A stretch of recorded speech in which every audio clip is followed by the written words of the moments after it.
Hello friends, I am R.D. Garg. Welcome to my YouTube channel Ascent Classes. आज हम बात करेंगे for loop के बारे में। रिसेंटली हमने जो पढ़ा था that was the while loop. आज हम बात करेंगे कि पाइथन में फॉर लूप किस तरह से एग्जीक्यूट किया जाता है। देखिए, फॉर लूप पाइथन में रन करने के लिए हमें फॉर लूप को जानने से पहले दो इसमें नई बातें हैं जो हमें जाननी होंगी। That is the range function.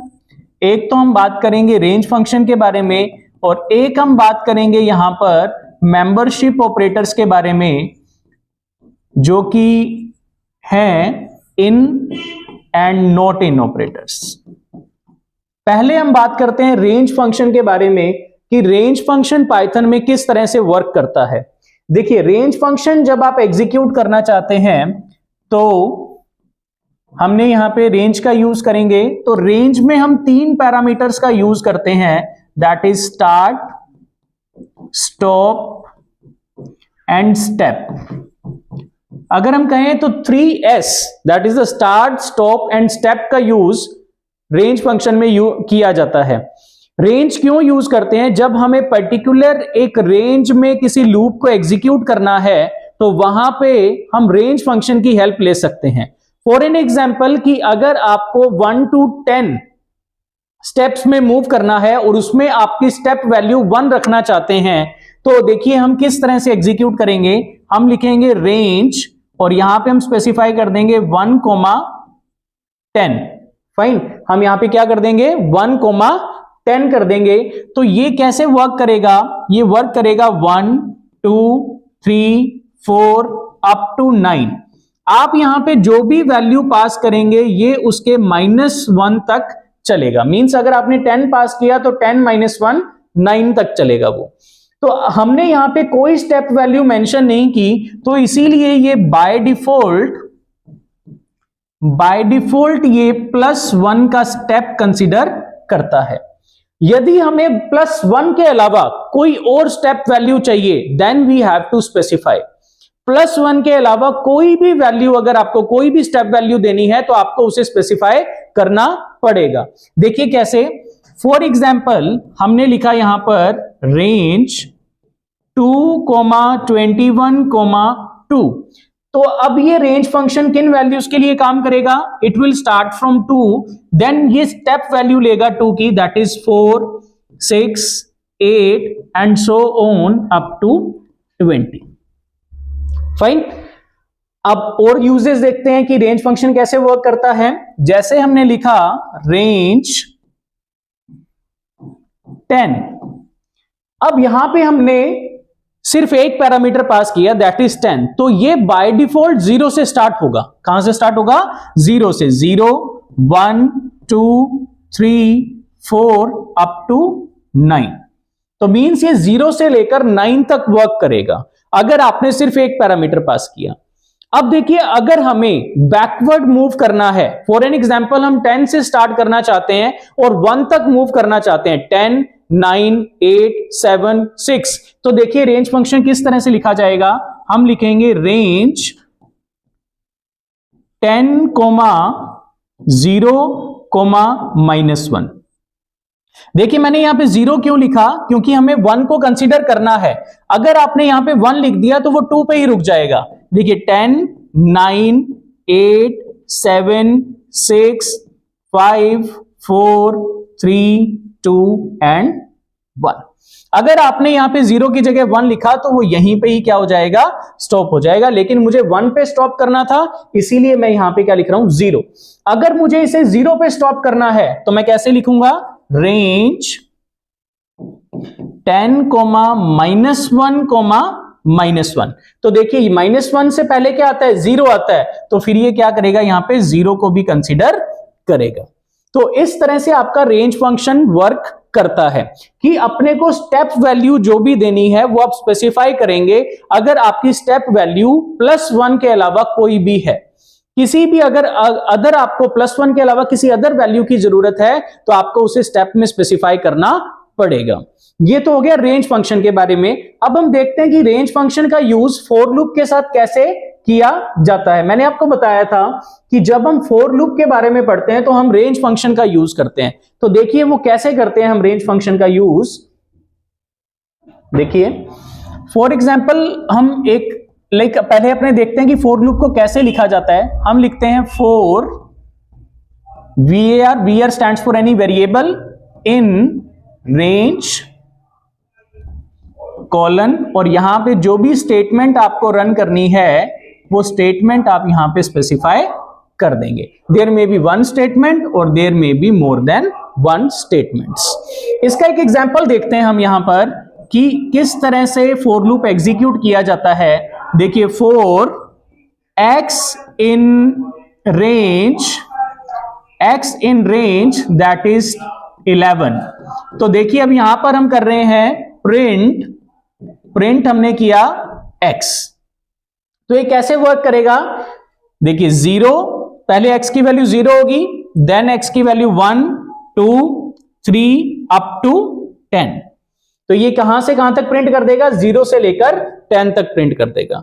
हमने देखा था कि व्हाइल लूप में अगर हमें यही प्रोग्राम करना था तो उसमें हमें इनिशियलाइजेशन करना पड़ा, हमें वहां पे कंडीशन स्पेसिफाई करनी पड़ी, देन वहां पे हमें एक्सप्रेशन मींस इंक्रीमेंट जो हमें करना था वो उसके लिए भी लिखना पड़ा। तो यहां पे आपको देखिए इंक्रीमेंट लिखने की कोई भी जरूरत नहीं है, वो ऑटोमेटिकली क्या करेगा, इंक्रीमेंट करेगा।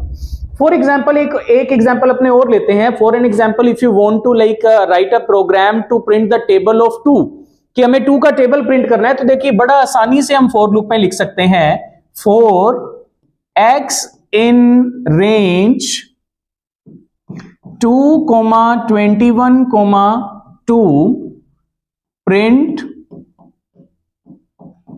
x। तो देखिए पहले x की वैल्यू क्या होगी, 2 होगी, इनिशियलाइजेशन कहां से होगा, 2 से, तो ये 2 प्रिंट करेगा।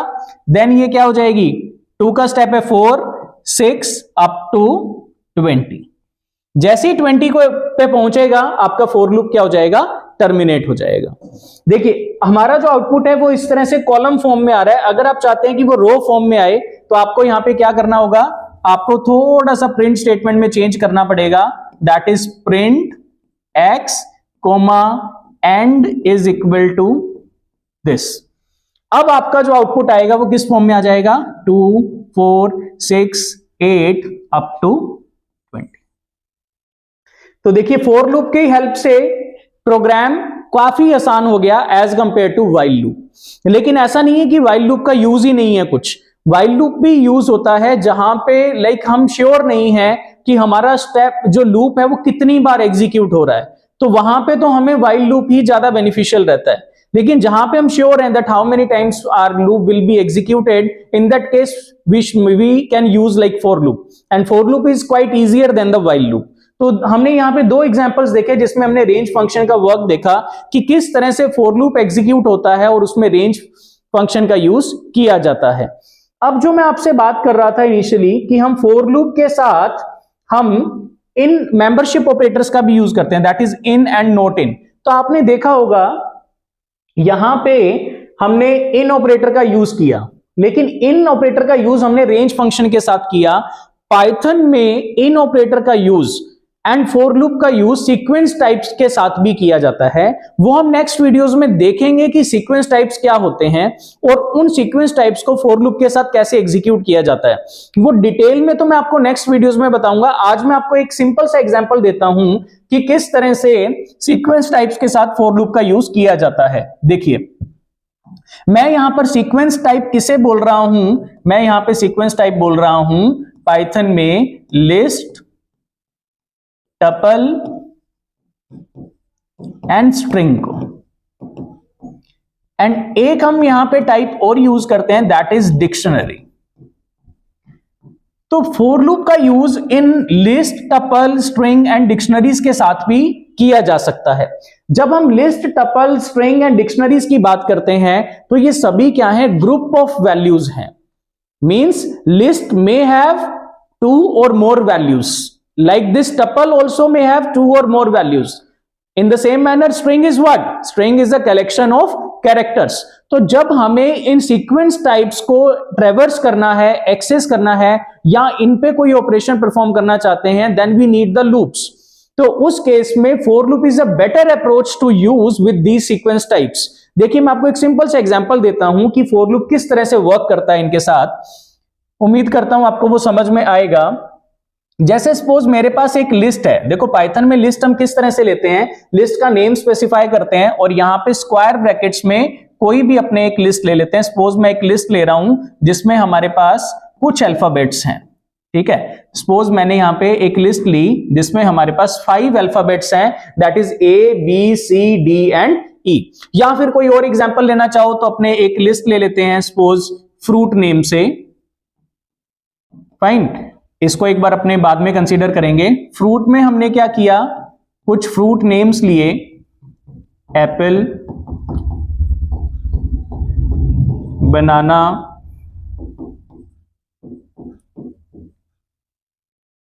Guava and kiwi, fine. तो हमने ये क्या किए, कुछ फ्रूट्स ले लिए, एक लिस्ट बना ली जिसमें we have some fruits name. अब देखिए यहां पे मुझे वन बाय वन इन सभी फ्रूट्स को एक्सेस करना है और उनको प्रिंट करवाना है, आउटपुट स्क्रीन में यूज करना है। तो देखिए कैसे करेंगे, बड़ा सिंपल सा प्रोग्राम है, फॉर एक्स इन फ्रूट। आप यहां पे डायरेक्टली लिस्ट का नाम स्पेसिफाई कर दीजिए। तो यहां पे इन जो है that will check the membership of X in fruit.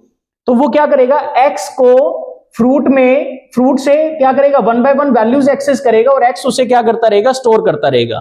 तो अगर आप यहां पे सिंपली प्रिंट करते हैं प्रिंट एक्स, तो क्या होगा, ये सभी fruits name one by one क्या हो जाएंगे, आपके आउटपुट स्क्रीन पे आपको नजर आएंगे। तो आउटपुट में क्या आएगा, एप्पल, बनाना, गुआवा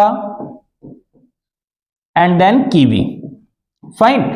अगर आप चाहते हैं कि एक ही लाइन में आए तो वही हम यहां पे end is equal to inverted quotes का यूज कर लेंगे, जिससे आपका लाइन टर्मिनेट नहीं होगा और वो एक ही लाइन में आपका आउटपुट आ जाएगा। तो हमने यहां पे देखा कि फॉर लूप का यूज कैसे हो रहा है। देखिए एक्स यहां पे क्या कर रहा है, वन बाय वन इस फ्रूट में जितने भी एलिमेंट्स हैं उन्हें एक्सेस कर रहा है।